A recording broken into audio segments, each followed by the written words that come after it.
Paul Eastock from Uppercut TV, here today with Shannon Shaggy King, owner of Corporate Box Gym. Shaggy, how's the gym going? Very busy this year. We've been building every year. So I think last year we had 216 fights.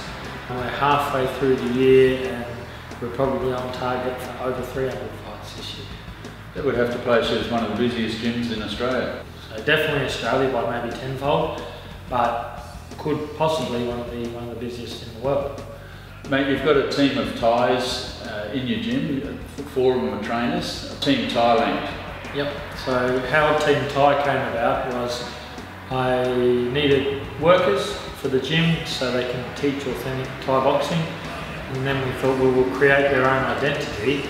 So when promoters want to do Thailand versus Australia or things like that, they're here ready to go. The promoters don't have to pay the airfares, the trainers' airfares, the accommodation, all of that. And we kind of can separate them from corporate box in that sense, so promoters can have it not as corporate box versus Australia, but Team Thai versus Australia. So 2 separate identities. Even though they work here, they are a separate identity. Shaggy, with your own career, you're a little bit unique in that you do the Thai boxing, but also the traditional boxing. You've won the Australian title. You fought down in Orange earlier this year for the defence against Sam. How did that go?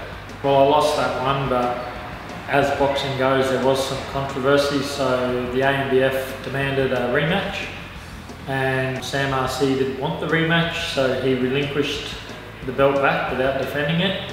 So now, because I'm the #1 ranked, I fight for it again on September the 2nd on Angelo Di Carlo's Ace Boxing show. Who are you fighting on that show? Well, we've gone through the rankings, so Dennis Hogan didn't want to do it, he was the next ranked. Craig Hill Jr.'s retired, so I think the next is Ray Ontalate, who's had, I think, maybe a professional record of about 40 fights. You're doing the 2 sports simultaneously, the boxing and the Muay Thai, and you're still training for both. How do you find that for starters? Most people think it's very hard to do. I actually mainly only really train the Thai boxing.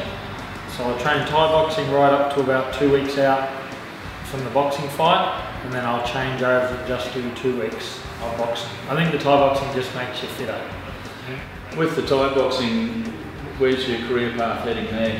Jamie from Pride and Glory's offered me a fight against Toby. I'm hoping that still goes ahead because he obviously just smashed John Wayne Park, and I wouldn't mind having a go at that. I really want that fight to happen.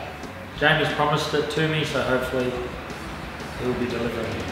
I probably don't want to say this too loud, but you're probably getting close to the end of your career. What would you like to achieve before that ends?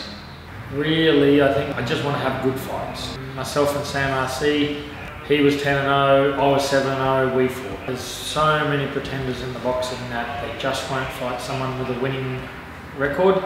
So I would actually like to just have some good fights against good opponents, win, lose or draw, just make it a good competition, you know?